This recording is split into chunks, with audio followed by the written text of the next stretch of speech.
Gracias, Cristian, por platicar con nosotros este tema. Siempre importante en estas épocas del año empezamos a hablar de él, pero se va a hablar seguramente en los próximos meses, que es temporada de huracanes.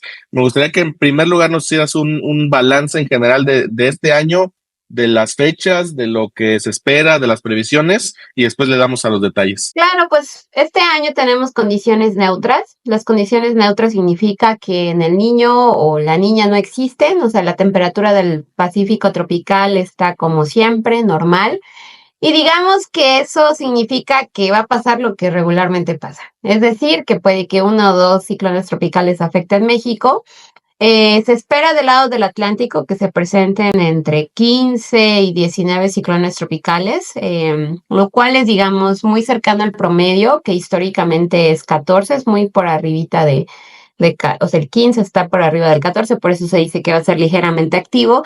Y el lado del Pacífico, pues también se espera aproximadamente ese número, que es de 16 a 20. El promedio del lado del Pacífico son 16. Y lo que cabe resaltar para esta temporada es que las trayectorias van a tender a ser paralelas a la costa, o sea, se van a tender a acercar más al país sin necesariamente esto significar que van a impactar todas al país, ¿no? Sino que van a pasar rozándolo como ya está haciendo el pronóstico por Alvin, que ya se formó y que puede pues afectar el noroeste del país.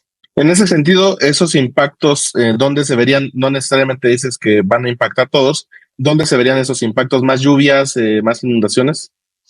Sí, regularmente, bueno, a menos de que ocurra algo como Otis, que eso en estos momentos pues no se puede pronosticar, dan un número aproximado de categoría 5, pero insisto, eso no significa que todos vayan a tocar tierra en el país, para nada, sino que la señal climática, lo que hemos visto en otros años, que sean condiciones neutrales, significa que van paralelos a la costa, puede producir lluvia, como ahora ya nos está afectando esta entrada de humedad, por ejemplo en la Ciudad de México, producen lluvia y podrían tocar tierra en el noroeste o podrían seguirse pues del lado de Los Cabos o bien no tocar tierra en el país. Entonces, pues bueno, esto es en términos de lluvias, son importantes también inundaciones y deslizamientos, aunque si se llega a presentar un fenómeno, digamos un categoría 3 que impacte el país, pues obviamente los vientos también van a ser importantes.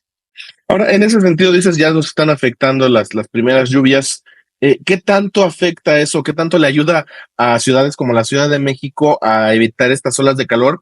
El año pasado, por ejemplo, estuvo muy intenso el calor aquí en CDMX. ¿Este año nos ayudaría a eso, que haya más lluvias, digamos?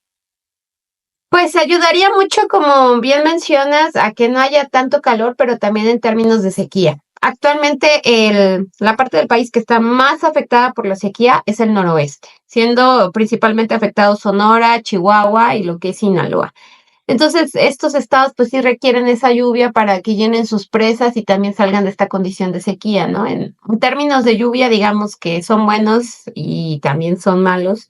Buenos por el lado de que nos traen lluvias, mitigan el calor, y malos porque somos aún vulnerables, o sea, aún somos como digamos cualquier cosa de un ciclón, sea una tormenta tropical o sea un huracán categoría 1, sin necesariamente ser muy intenso, ya nos va a provocar afectaciones.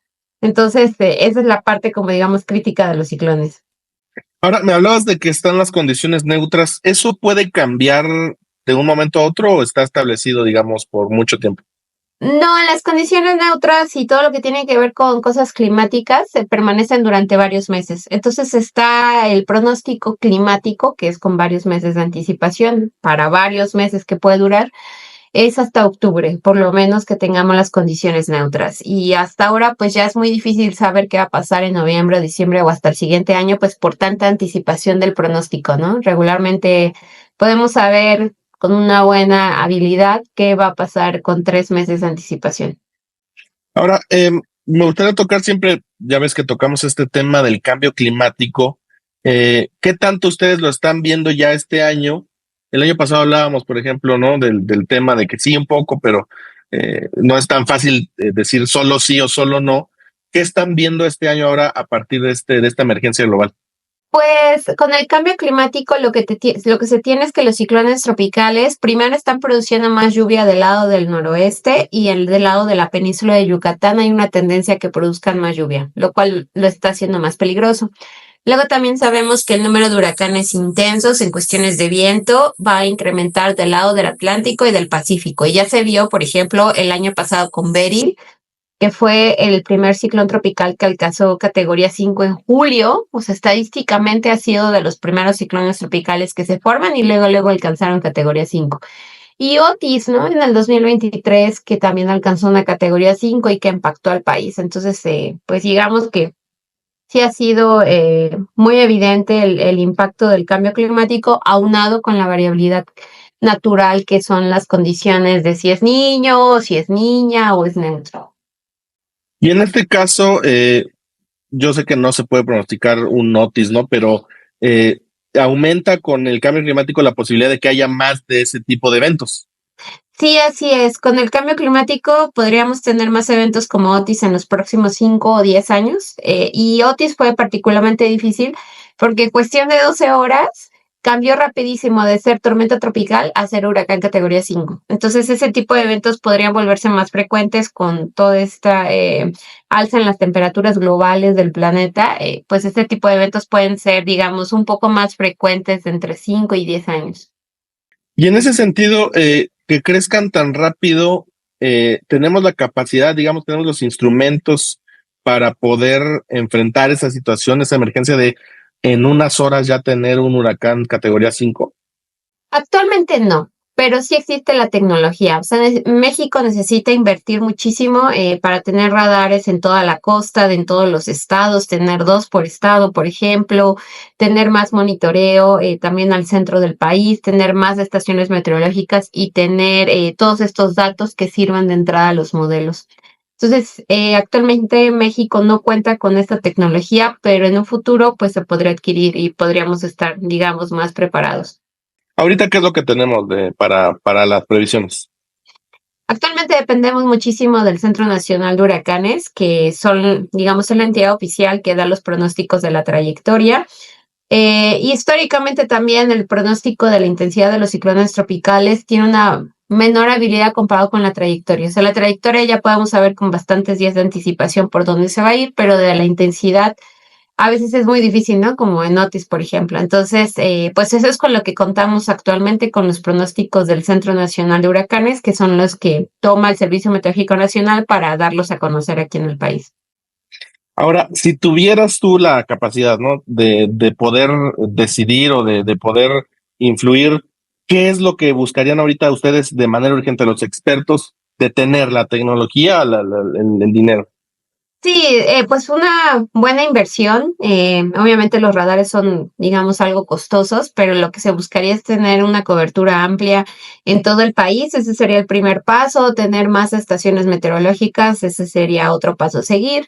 Y después tener, digamos, grandes computadoras que permitan tener todos estos datos en tiempo real integrados, ¿no? Porque bien sirve tener radares, pero necesitas integrar todas estas informaciones en tiempo real, digamos, como para tomarle una imagen a la atmósfera. Y que esa imagen te sirva de preámbulo para poder pronosticar. Eso es lo que nos hace falta. Perfecto. Oye, y también regresando un poquito al tema de los huracanes, bueno, hablamos mucho de huracanes, son los más grandes, pero eso no quiere decir que lo demás no nos afecte, ¿no?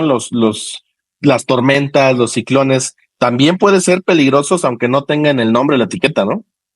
Es una excelente pregunta. Regularmente toda la atención del país en general está puesta en los ciclones tropicales, pero específicamente también tenemos tormentas que todo el mundo los conoce como pues tormentas, sí, simplemente, ¿no? Pero hay otros fenómenos que se llaman sistemas convectivos de mesoscala que no son tan famosos y que estamos estudiando en el instituto que causan la mitad de las declaratorias de emergencia y de desastre, y la otra está dado más o menos por los ciclones tropicales. Los ciclones tropicales representan como un 60% y este tipo de tormentas tienen un 40% de afectación, entonces del 100 que se debe a fenómenos hidrometeorológicos, nada más. Entonces, pues también son muy importantes las tormentas porque te causan granizo, te causan vientos e inundaciones y estas ocurren en un tiempo mucho más rápido que un ciclón tropical.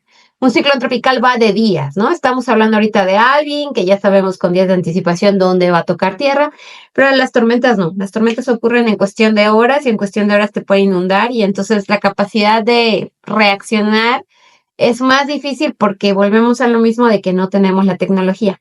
Entonces ese tipo de tormentas ahora sí que nada más las vemos pasar, nadie dice nada, no sabemos si nos van a afectar y de pronto ocurren, inundan o graniza, pueden granizar, digamos, pelotas del tamaño de béisbol y esto afecta también a la población.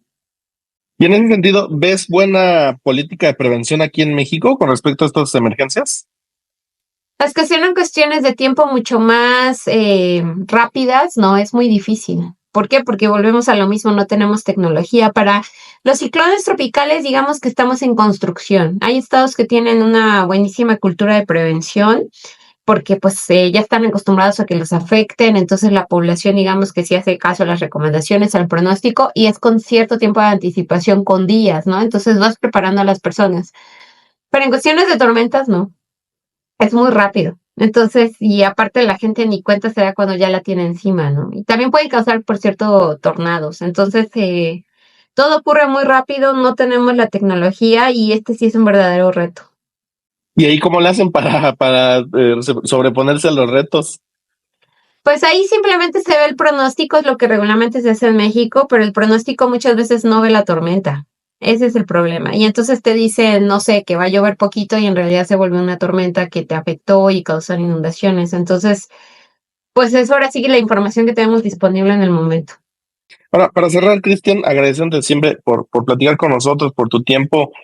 ¿Ves en esta cultura de la prevención, ves a la gente que sí tiene, digamos, más conciencia, menos que antes? ¿Ves que las redes hayan afectado en ese sentido? Hay mucha fake news, hay mucho mito. ¿Ves que es mejor ahora la cultura o peor que antes? Bueno, eso es un poco difícil de responder. Definitivamente con las redes sociales hay fake news y hay un montón de información que es falsa y debería de haber algo como verificado, así como lo hay para las elecciones, también debería de haber un verificado para la información meteorológica. Hay mucho alarmismo. Te puedo decir que hicimos una encuesta a nivel nacional y aproximadamente el 50% de las personas sí le interesa la información meteorológica y el otro 50% no. Entonces, como que estamos divididos, o sea, como que la mitad se hace caso y la mitad no, eso es lo que te puedo decir de los datos que yo tengo. Y pues comparado, por ejemplo, con los 60 o con los 70, sí hemos hecho mucho avance, ¿no? Antes, pues digamos que morían muchísimas personas, miles de personas por un ciclón tropical. En el 99 fallecieron más de 300 personas por una depresión tropical, nada más. Entonces, pues sí ha ido disminuyendo ese número de personas que fallecen por eventos de ciclones tropicales, pero podemos hacer aún mucho más, ¿no? Hace falta mejorar muchísimo esta cultura de checar el pronóstico, estar atento, saber qué es lo que te afecta, porque a veces ni conocemos qué nos está afectando, nomás sabemos que llueve y deja de llover y listo, ¿no? Entonces, como meternos un poco más a qué es lo que está pasando en mi entorno. Perfecto. Pues muchísimas gracias, Cristian, por platicar con nosotros. Te mando un saludo grande y un abrazo. Ok, mucho gusto.